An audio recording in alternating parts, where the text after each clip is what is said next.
Hey everyone, and welcome back to another video from Aman Talks NRL SuperCoach.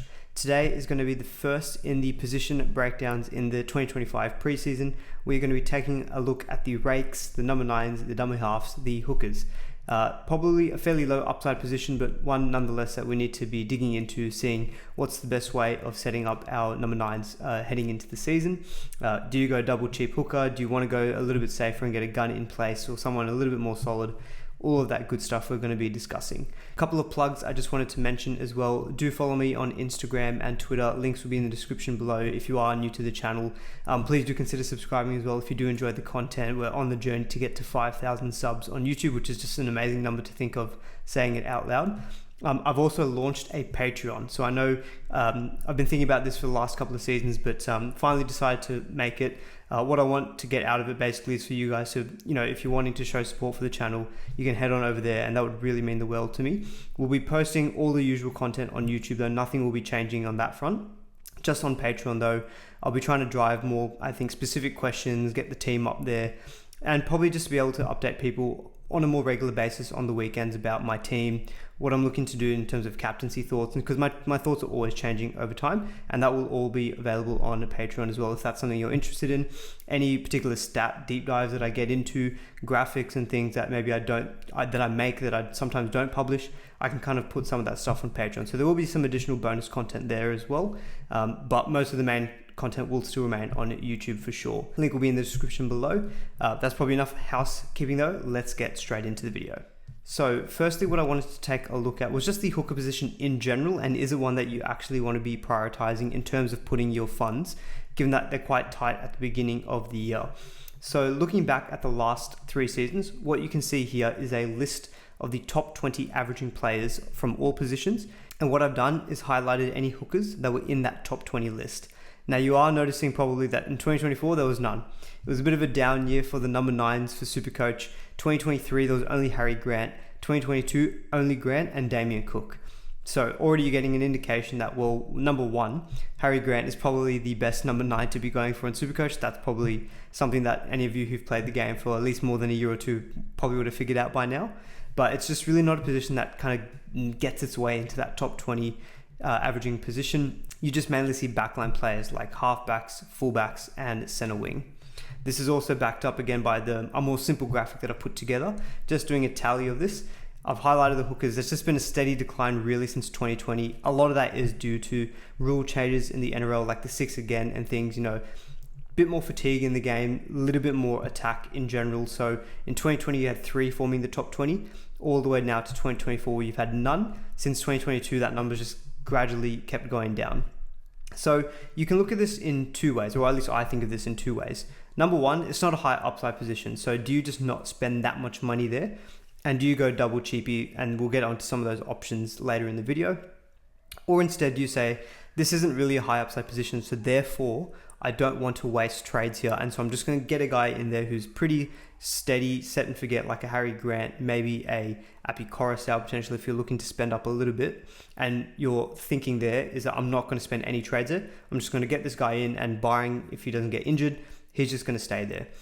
That's probably the 2 ways you can think about a low upside position like the hooker, and similar probably goes as well for front row forward, which will probably be the next position that we'll get into in another video. At the moment, I think how you allocate funds is going to be more dependent on how you use the flex position. The flex is probably the biggest strategic point of view that is different for 2025 that we'll need to get our heads around. A lot of people go into 3-gun fullbacks for good measure. You can see how highly the fullbacks rate here. I'm at the moment not quite sure. I'm leaning towards now trying to get maybe someone who's a little bit higher value just to have that price point in the hooker position, because the last thing you want to have is go 2 double cheapies, and if they don't really turn out to be doing the business as much as you would have liked, then you're really going to be having to use those trades in a low upside position to try to fix it as well. So some interesting kind of bigger strategy chat on the hooker spot. At the moment, leaning towards actually wanting to spend a little bit in one player just to have a good price point there that is giving you a little bit more flexibility. And I'm starting to lean a little bit away from that double cheapy hooker that you would like. I had that in my latest team reveal on the channel, but yeah, I'm starting to lean away from that just a tad.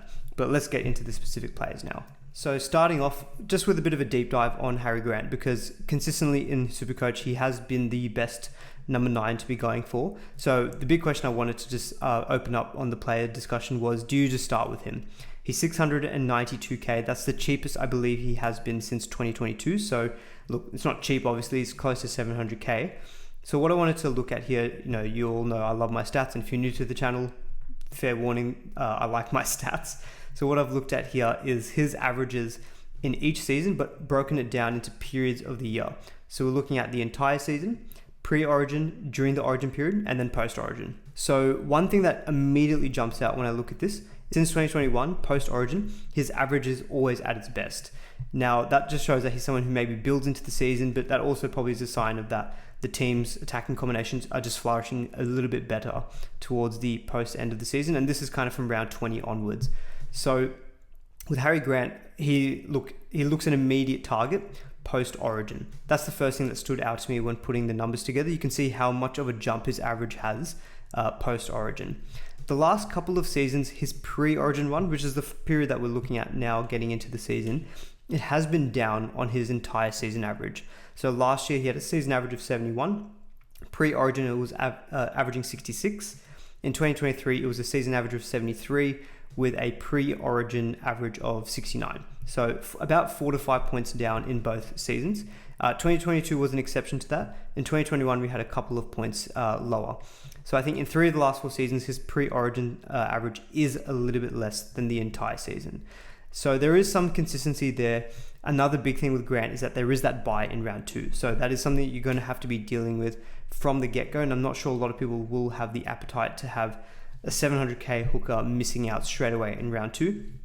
And he then comes into Penrith in round 3. So it's a little bit of a tougher matchup there. Apart from that, though, round 4 onwards, the overall draw doesn't look that bad for Melbourne. And of course, Melbourne are a gun team. So I think at the moment, I'm not looking at starting with Grant. I think looking into the numbers, I think there's potentially an option to zag him just because of the high price tag and maybe that he might come out of the blocks a little bit slower and he does have that early buy. But for sure, post-origin, he's definitely a player I want to be considering 100%. But yeah, so I think I'm at this stage not going to be recommending it.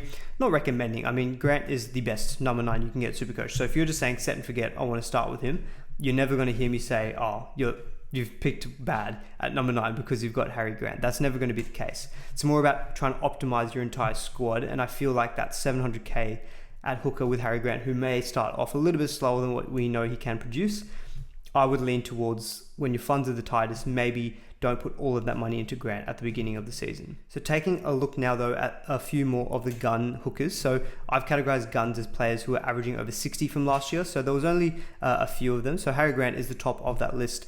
Just on that point around his post-origin average, one thing I've noted with Grant is that Melbourne Storm finish all of their buys by round 15.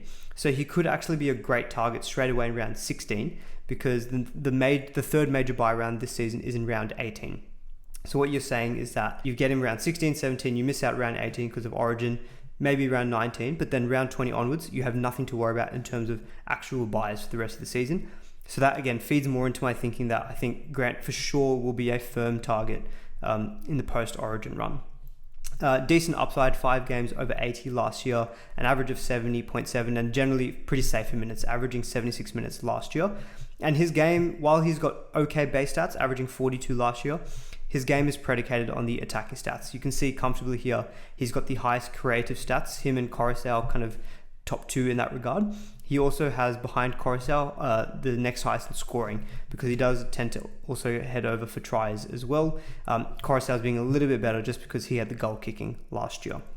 So I've said a lot about Harry Grant. The next 2 on that list, Damien Cook moving to the Dragons and then Jacob Little. Jacob Little was a bit of a surprise pack from last year. He was pretty much not owned by anyone. And that's the case at the moment in preseason. He's 0.1% owned, I want to say. But I think with Cook joining the Dragons, you just don't at this point know what the minutes rotation is going to be between the two of them. Hence the low ownership for the pair of them, 2% for Cook and almost nothing for Jacob Little. I think we need to see a little bit more out of them. Cook did have some good upside last year, 8 games over 80, but with the minutes concern or not knowing how the minutes are going to be shared, at least for now, they're both in a void for me. Max Plath, probably a bit of a preseason darling, I think, for people either in their second row forward or hooker.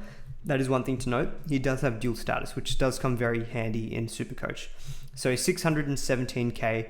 He had an average of 63 last year, and that was coming from an average of 63 minutes. Now, very, very different to someone like Harry Grant. He's not going to be your attacking flair, attacking stats guy. He's going to be your workhorse in the middle, getting lots of base stats. He had a base average of 52 last year, on top of the evasive numbers of 6. That's more or less a base power of 58. Very, very solid numbers that you can rely on in your hooker position.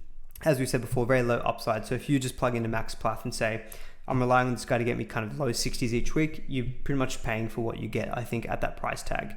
One good thing with Plath, it doesn't have a buy until round 13, so you know at least if you're picking him up beginning of the season, he's going to be there for you pretty much all the way until round 12. I'll pause some deeper stats analysis on Plath until the next section because I do have a little bit more detailed stats on Max Plath. Also, the likes of Connor Watson and Jeremy Marshall-King in that as well. The one major concern I have with Plath, I guess, is minutes again. He did have a lot of big minute games last year, but that was with the likes of Tom Gilbert and Tom Flegler both missing considerable amount of time last year for the Dolphins. Now that they're in, there is Saifidi also joining the Dolphins as well. Maybe the minutes just aren't as good as what it was from last year. So I think for me, he's a very, very keen watch in trials just to see how the minutes are. But in terms of solid option, you probably can't go past him just with those base stat numbers. Coruscant is a really interesting option. I think if I was looking at spending over the 600Ks on a hooker, Coruscant's probably the one I'd be leaning towards at the moment if he gets to keep the goal kicking. Adam Dewey could pick up the kicking tee if he gets a consistent spot in that team because he used to have the goal kicking prior to his long ACL layoff. But Coruscant was kicking last year. That's why you see his scoring numbers being higher than anyone else here. He was averaging 11 in that category. So he's a low base player. So he's going to be a little bit more volatile, Coruscant. There were 2 games last year where he played less than 60 minutes. And if you take those 2 games out, so you're looking at games where he's consistently playing bigger minutes, which I expect his role to be for the Tigers, his average actually steps up to 66.6, and at the moment he's averaging 62.5, and that's what he's priced at. So slight bit of value there. You can get about 4 points of value if you take out those kind of games where he was playing lower minutes, which sometimes were impacted by sin bins. Tigers do have a pretty good draw from an attacking point of view. So again, you want to feed into that narrative a little bit. Maybe if you don't want to go Jerome Luai, but you do want something from the Tigers. Coruscant, if he maintains the goal kicking, I think actually could be a very worthwhile pickup.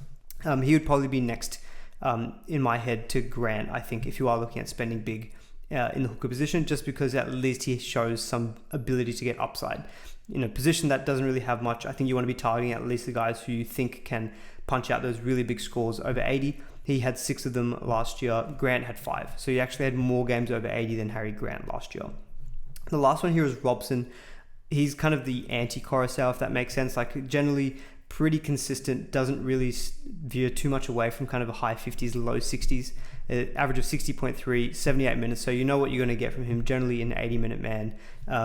Okay base stats at 44. If you add in the evasive numbers there, we're looking at a base and power of about 53. Again, feeding into the narrative that, generally most weeks he'll get you 55 to kind of 63, I'd say. I think with Robson, in last year, he was a little bit cheaper and he actually started really well for a lot of coaches who picked him up. I feel like now though, the Cowboys have lost a few players, and one year where he had a really good season, he was reliant. I think he scored 7 tries. A little bit less. He had much less than that last year. I think with the Cowboys as a whole, maybe being a little bit weaker with some of the players they've lost. Robson for me just doesn't really appeal so much. I think you're kind of paying for what you get. 590k. I'd be happy to spending 20k more, at least chancing with the Coruscant. He's got a better draw on paper and maybe his goal kicking. So Robson for me probably just he's a very steady Eddie option, but doesn't really probably jump out to me as someone who I'd be saying, this is the guy who's going to get me those 80, 90 scores. He only had 2 of them in 2024. Moving on to the next category, we're looking here at the Guns Lite. So these are the guys who are averaging between 50 to 60. There's a few names in here that really do appeal to me and a couple that I'm a little bit less keen on, but as much as I can be, I'll try to not be biased. So number 1 is McInnes. He looks very similar to me as a Reece Robson. Like base stat guy, he had the highest base stats here of the players on the list, base stat average of 54. But yeah, pretty much just delivers on what you pay for. 585k, average of 59.8 last year. if you look at that stats composition, that's pretty much solely from base power. I don't really see that changing that much this year. The Sharks are a pretty stable team, so I don't really see his role changing that much. And I think when you're looking at picks at the beginning of the season, you either want those high upside guys or players who you think can offer some value, that you might get some cash gen. And the perfect mix is guys who are value, but still also get you the points as well. I feel like McInnes maybe gets you solid points, but probably doesn't maybe offer you that much value. So personally, I'm not really looking too much at McInnes. The next guy on the list, though, I am very heavily considering. If you've watched my team reveal video, he is in that squad. It's Connor Watson. He's at 583k. So last season, he averaged 68 minutes for an average of 59.6. Got some more detailed numbers on him coming up in the next section. But long story short, with the Roosters losing a few middles and with Brandon Smith out still until about round 15, depending on the bench makeup, Connor Watson, if he gets the sole number 9 role, playing big minutes, he just could be a great value option at 583k, but punching above his weight in terms of points. So again, that's kind of exactly what I want to see from someone when I'm picking them at the beginning of the season. And he's currently 15% owned. So that's one of the higher owned dummy halves in SuperCoach at the moment. So a lot of people are kind of picking up on that. He could be very good value. Doesn't have a buy until round 10 as well. So you've got a bit of a time before you need to worry about maybe having to bench him or kind of rotate him out of your squad. Generally pretty good base stats as well, an average of 46 last year, 7 on the evasive, so that brings his base power to about 53. But in those big minute games, the good thing with Connor Watson, that just the nature of him as a player, he's kind of a busybody, he's just got that really high work rate, he's a tough guy, so he just generally doesn't really fade too much PPM wise. So if he just gets more minutes, he generally just keeps scoring more, which is exactly what you want to be seeing for SuperCoach. So very, very keen on Connor Watson. Reid Marnie. Look, I know I said I wasn't going to have bias, but I'm a little bit biased. I've been burnt by Reid Marnie in the past. He had that season, not last year, but the year before, where he started really well. Everyone thought, oh, new role, new man, jumped on him, and he just really underwhelmed. I'm not really too keen on Reid Marnie. You can see that of the guys on the list here, he had the highest in terms of creative numbers. So he was getting a few more try assists, line break assists, playing at the Dogs, and he was a bit more integral for that. Now, the fact that he was somewhat reliant on that, because apart from the base of 45, he didn't really offer much more than that he doesn't really offer much more in terms of, say, tackle breaks and offloads, which, someone like a Connor Watson could. I think for that 20k more, I'd be much more keen on Connor Watson, who also does have dual status. I forgot to mention, you can get him at second row forward or at hooker. So again, having that flexibility really helps as well. Reid Marnie does have an early buy. He's got a buy in round 6, but I think a lot of you out there may also have a bit of PTSD from picking up Reid Marnie. Personally, not looking at him too much, but look, it could be a solid option, but I think for very close price, I prefer Connor Watson. Jeremy Marshall-King is an interesting one because I think at 555k, when prices first came out, he did jump out to me as someone who could offer good value. Because this time last season, we were thinking that Jeremy Marshall-King could be the number 2 hooker behind Harry Grant, because he had posted some really good numbers in games where he was playing decent minutes. He averaged 71 minutes last year, so you'd expect him to be staying around that level. But, new coach at the Dolphins, historically in the past, we've seen that Wayne Bennett can just generally make his dummy halves a bit more reserved. We saw that with Damien Cook. When Damien Cook was at the Rabbitohs, but Wayne Bennett was there, he wasn't probably being asked to run so much. It was more about get the ball to Cody Walker and the like. I think without Wayne Bennett, we could maybe see Jeremy Marshall-King's attacking numbers step up just a little bit. He scored 8 points in creative numbers on average last year, 7 in the evasive. So he's got a little bit more of that attacking stats about him, but also at the trade-off of lower base stats. So that's something you just need to be aware of. Blake Brailey and Wade Egan, personally not too keen on either of them. These two guys just feel like people who don't really fit that category of having that upside, nor probably offering value. I kind of feel like, their averages of 50.2 and 53, like Blake Brailey, he's just been a very solid, consistent option for the Sharks, and which is nothing wrong. He's a great player for them, but that's more real life. I think in SuperCoach, he doesn't really stand out to me as someone who's going to be offering like a lot of value. So I'm not really looking too closely at Blake Brailey, especially with the Sharks being such a settled team. Apart from Fanua Blake, look, maybe he sends Fanua Blake over for a couple of tries and gets some early try assists, but I think long term, he's not someone who I would be looking at and thinking, yeah, this guy is going to be one who's going to have a breakout season and go on to average 60 and offer me good value. Wade Egan does have some streaks in him where he can go on runs of try scoring or setting up other players, and he may take on a greater role in the spine this year for the Warriors now that Sean Johnson has retired. But he is a little bit injury prone, and that's not necessarily a reason to not pick a player, but he does love a niggle. He loves picking up these little niggling injuries, and obviously he's not purposely going and doing that. It just seems to happen to him though. So I'm a little bit turned off by that as well. But Connor Watson on this list and Jeremy Marshall-King do stand out to me. So I promised a bit of a deep dive on Connor Watson and Max Plath, and I've also added Jeremy Marshall-King in here as well. So what we've got on the screen here is when these guys were playing bigger minutes last year, how did their averages change? And this is because, Jeremy Marshall-King had a very injury-affected year last year. Connor Watson at the start of the year, his role wasn't quite what it was towards the mid and second half of the year.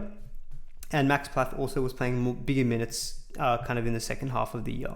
So starting off with Connor Watson, in 2024, he had 14 games where he played over 60 minutes. And in that sample, his average minutes went up to 75, and that's what I expect them to kind of be, at least at the beginning of the year. And his average went from 59.8 to 66.5. So again, we're looking at about 7 points of value there. And the 3 games that he scored over 80 points last year, they all came in those 14 games where he played over 60 minutes. So we're looking at about 1 in 4 or 5 games, he was hitting those kind of over 80 scores. But looking at them here, he had a lot of solid scores in the kind of the early 70s, high 60s, a few 50s in there as well. I think for the 583k price tag, he is someone who can offer both value, but does have that potential to also get scores into the 80s. And ideally, you want that to be happening at the beginning of the season to, get some extra cash gen out of him. The base power increased from about 46 plus 7, what's that in my head? It's about 53, and went up to about 59. So again, an extra about 6 points of base power there. So again, Connor Watson, I really like him, especially if he does get a role coming into 2025 where he does get the extra minutes. The 2 games that he did play at number 9 in 2024, he had scores of 58 and 53. So again, not amazing. His bigger scores did come playing at lock. But again, I'm just taking more of a chance here that with higher minutes and just being a bit more influential in the team, I think Connor Watson is one of those players who I've found traditionally is pretty well built for Supercoach as well. And slight bit of bias, I'm a Roosters fan, so I do like the guy as well. Marshall-King, similar narrative here. In the games that he played over 60 minutes, his average minutes went up to 75 and his average score went up by about 5 points. So not as big of an increase as it was with Connor Watson. So I think with Marshall-King, you're probably more wanting to see what happens with the trials and any potential rotations of any maybe bench players who may take minutes off of him. I think with him, you're probably at the 555k price tag, taking a little bit more of a punt that you just think he might get back to that 2023 level where he was getting very close to having an average that was almost rivaling, if not beating, Harry Grant at times. Finally, with Max Plath, he had plenty of games where he was playing bigger minutes last year. He had 17 games last year where he played over 60 minutes, and in those games, his average went up to 69 points. And you can see with him, the base went up a little bit, and the evasive numbers only went up by 1 point. So he went from base power of 58 to about 61. So a small increase there. He did get a couple of attacking stats as well. But again, I think that probably just speaks more to him just being a rock solid option. If he just gets some extra minutes, his points will generally just kind of increase by the same rate, basically. So I think with Max Plath, again, it's the concern about the minutes, because if he does go back to maybe more of the 59, 60 minutes with the likes of Tom Gilbert and Tom Flegler maybe coming back in and taking minutes off of him in the middle, then you're probably not going to see much value out of him. You're probably going to be getting that 63 average, which is not bad, but you probably want to be trying to create some cash gen. Really like Connor Watson because I do think that 75 minutes average is more likely than not. So I think you are more likely going to be getting some upside in average.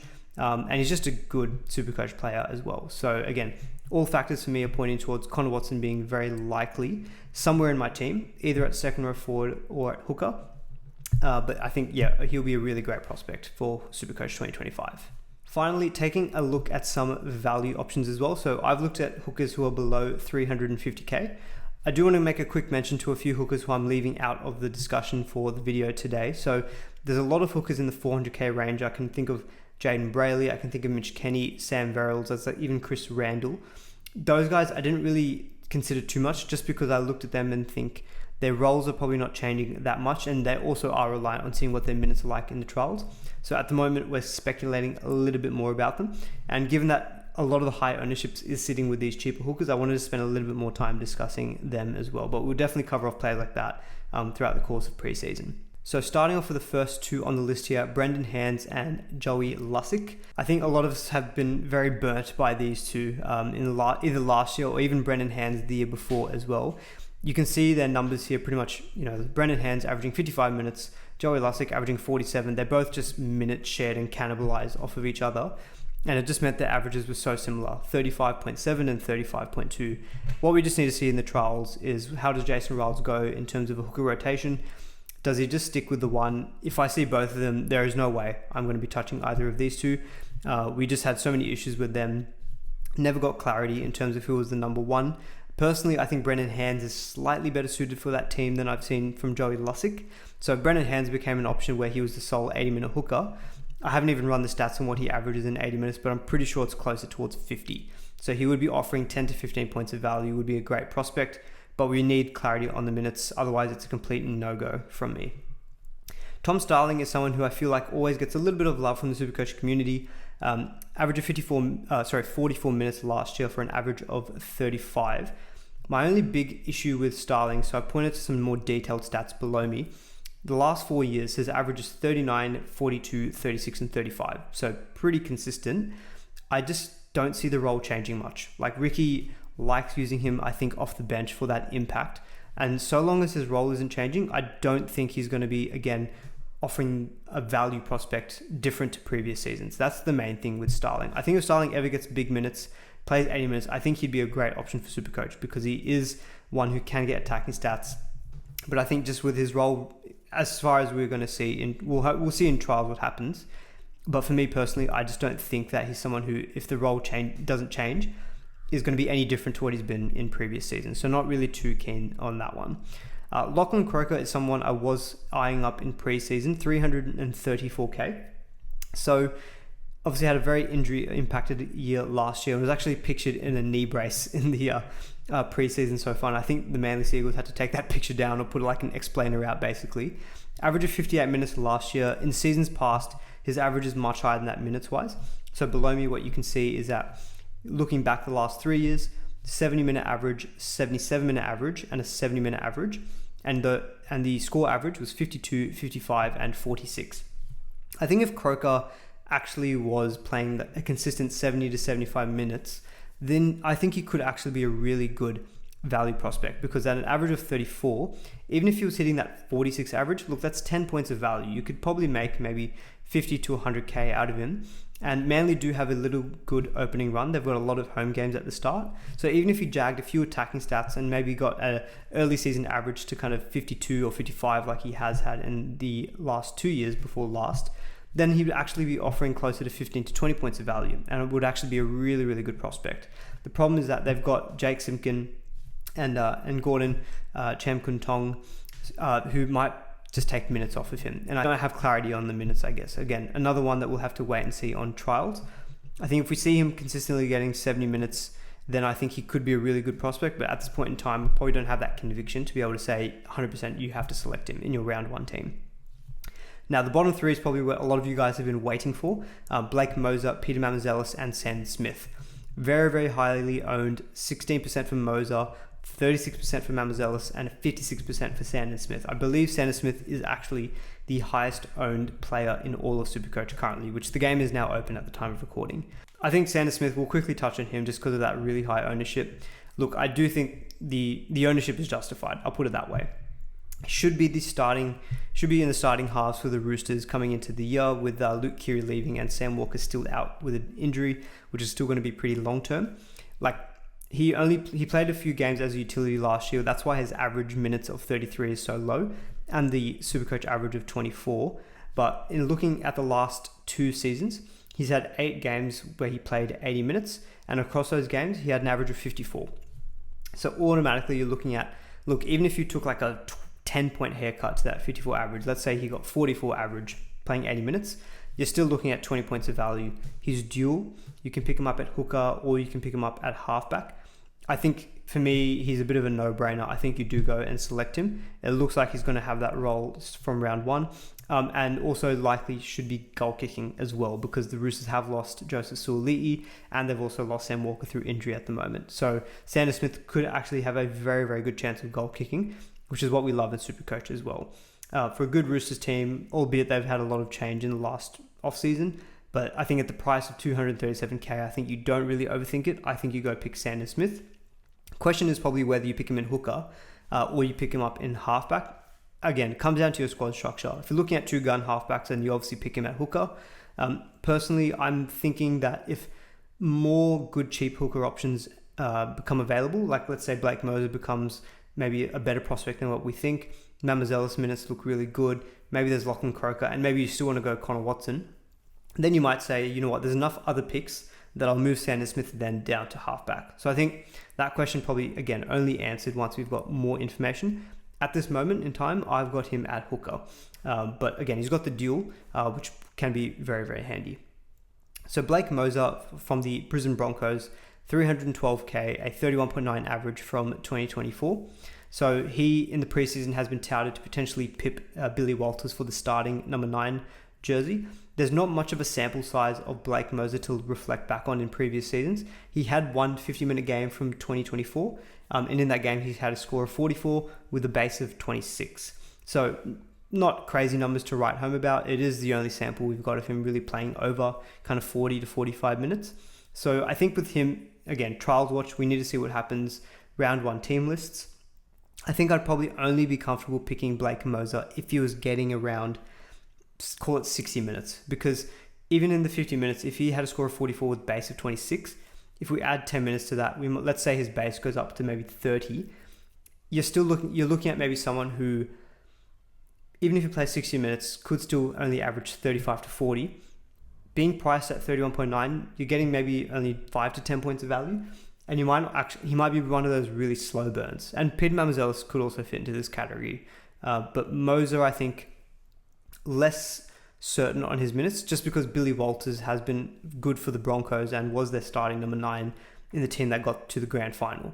I just don't see Billy Walters automatically going and playing maybe 5-10 minutes. I still think Billy Walters will play considerable minutes, and I think it will be enough to eat into whatever Blake Mozer has, which is why at the moment I'm not really looking at picking him round one, but firm trials watch.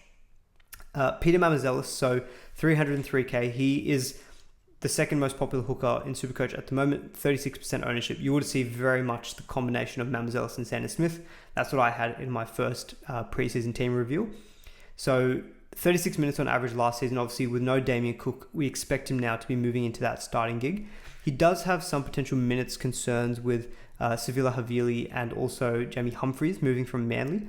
If either one of those two get into the hooker rotation, similar with Mozer, I think Mamazelis, I'd probably need to see him playing about 55-60 minutes, I think. Looking at his 4 games historically where he's played over 54 minutes, he had a 56.8 average. So he has had some good averaging scores when playing bigger minutes. So a little bit more confident in probably him playing bigger minutes and getting bigger scores than the same from maybe Blake Mozer. So that's why at the moment I still have Mamazelis and Sanders Smith, but will be a very firm watch on round one team list and also in trials just to see what the hooker rotation is between him and potentially Havili and Jamie Humphries. So I think to kind of sum up everything, because this is the end of all of the player discussions, where I'm leaning at the moment in my head in terms of squad structure. So I've actually got still Connor Watson at second row forward, and I've got Mamazelis and Sanders Smith. What I like about having it, and one other benefit I like about Connor Watson, is if Mamazelis or Sanders Smith don't do that well, let's say they don't get the minutes you think they get, 40, 45 minutes, they're averaging kind of 30s and not really doing too much. Connor Watson could just be someone that, well, what you could do is there might be a cheapy second row forward who emerges. You might have missed out on a Corey Horsburgh. There's Kobe Hetherington maybe moving to lock at the Broncos. There's Finifo Yaki as well. There's a few. There's Nicholson from the Raiders. There's a few of these guys in that kind of low 300s, similar price to Mamazelis and Mozer. You could start with one of these guys and have Connor Watson at second row. And if the hooker doesn't work out, you flip Connor Watson to hooker and you trade that Mamazelis or Blake Mozer position to one of those lower second row forwards that you might have missed out on. So because we have uncertainty around a lot of these guys, that's really why I'm very keen. And Max Plath gives you the same benefit as well. Having a guy who's got that dual, just to be able to give you that flexibility to right or wrong, correct something, pick up a guy that you might have missed out on, so much easier when you've got those duals in place in your team. That's why I'm really keen on having Connor Watson somewhere in my team. At the moment, he's in second row, and I've got Sanders Smith and Mamazelis at hooker. I think until trials, I probably don't really see that changing all that much.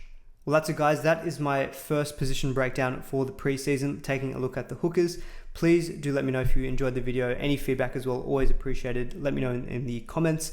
Again, wanted to shout out, do follow me on Instagram, Twitter, and do check out my Patreon if you are interested in that as well and supporting the channel more. Please give the video a thumbs up and subscribe as well if you did enjoy it, and we'll see you in the next one.